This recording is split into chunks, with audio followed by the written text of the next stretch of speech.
진리의 사람, 다속 유영모는 누구인가? 180번째 시간입니다.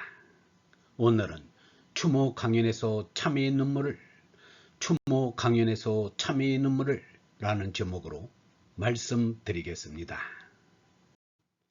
인도의 시인 타고르는 그의 시 기탄잘리에서 이렇게 읊었습니다. 만일 불사가 죽음의 핵심 속에 살지 않는다면, 만일 기쁨의 죄가 슬픔의 칼집을 찢고 굽히지 않는다면, 죄가 스스로 폭로함으로써 죽지 않는다면, 교만이 그 허식의 집에 눌려 깨어지지 않는다면, 그렇다면 이 사람들을 집으로부터 몰아내어 별과 같이 해를 맞이하여 죽음으로 달려가게 하는 희망이 어디서 온단 말입니까? 타고르 기탄잘리. 사람은 몸나에서 얼라로 거듭나면 죽음에서도 슬픔에서도 죄악에서도 벗어납니다. 몸은 멸망이요 비통이요 죄악입니다. 몸나가 이렇게 참혹하게 되어 있는 것은 거짓나이기 때문입니다. 거짓나에 집착하지 말라고 하느님이 그렇게 만든 것입니다. 얼라로 거듭나지 않고는 영생도 기쁨도 속죄도 있을 수 없습니다. 유영모는 죽음은 없다고 말하였습니다. 죽음은 없습니다. 그런데 죽음이 있는 줄 알고 무서워합니다. 죽음을 무서워하여 육체에 매어 종노릇하는 모든 일을 놓아주려는 것이 하늘의 말씀입니다. 몸은 죽어도 얼은 삽니다. 유영모가 생각은 기쁨이라고 말하였습니다. 목숨은 기쁨입니다. 진리로 사는 것은 기쁜 것입니다. 진리를 생각하는 것은 기쁨입니다. 생각하는 것이 하느님께로 올라가는 것입니다. 생각하는 것이 기도입니다. 기도는 하느님께로 올라가는 것입니다. 참으로 하느님의 뜻을 쫓아 하느님께로 올라간다는 것은 그렇게 기쁘고 즐거울 수가 없습니다. 인생은 허무한 것이 아닙니다. 유영모는 생명은 새롭게 창조되어야 한다고 하였습니다. 마음이란 언제나 뒤돌아보면 후회가 됩니다. 회개의 후회는 한 번만 하고 당장 하늘에 올라가는 것이 아닙니다. 후회는 일생 동안 줄곧 따라다녀야 합니다. 자꾸 창조되어야 합니다. 옛 껍질을 벗고 새로운 삶을 사는 창조적 지성이 올라가는 생명입니다. 깊이 생각하고 높게 살아가는 것이 생명입니다. 함석헌은 1982년 2월 3일 유영모 일주기 추모 모임에 와서 여러 사람들 앞에서 무조건 잘못되었으니 용서하시기 바랍니다. 이 사람은 잘못이 많으나 그래도 이만큼 된 것도 선생님을 만났기 때문이라 솔직히 말할 수 있습니다. 라고 말했습니다. 그 뒤로는 1988년 3월 11일 여성전도회관에서 함석헌의 88세 기념 모임에서 자신의 지난날의 잘못을 시인하고 용서를 구하였습니다.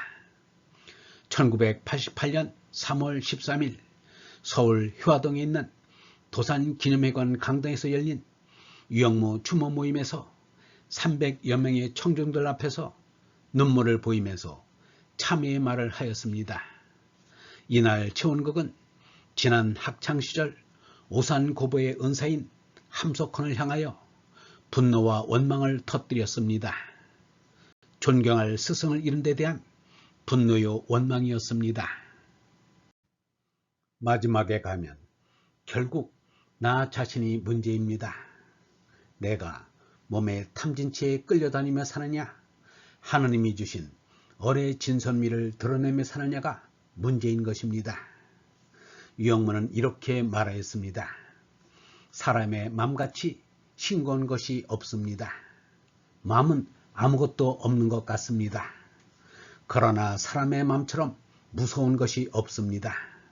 마음은 허공과 같습니다. 굳은 게 있다면 마음은 굳은 것입니다. 불교에서는 마음을 금강심이라 하는데 이런 마음을 싱겁게 가지니까 굳은 마음 가진 사람이 없습니다.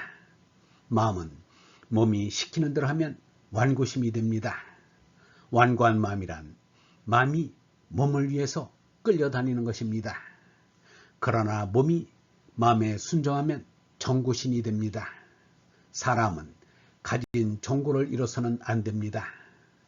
정고를 지키는 것이 해탈이요 구원입니다. 다른 이는 우리에게 희망도 주지 못하였으니 실망시킬 일도 없었습니다. 그러나 함석헌은 우리에게 희망을 주었으니 실망도 시킬 수 있었습니다. 실망시키지 못한 사람들보다는 실망시킨 함석헌이 낫습니다. 박용호는 이미 스승 유영모는 가고 없지만 유영모와 함석헌의 사제의 의를 조금이라도 살리고 싶었습니다.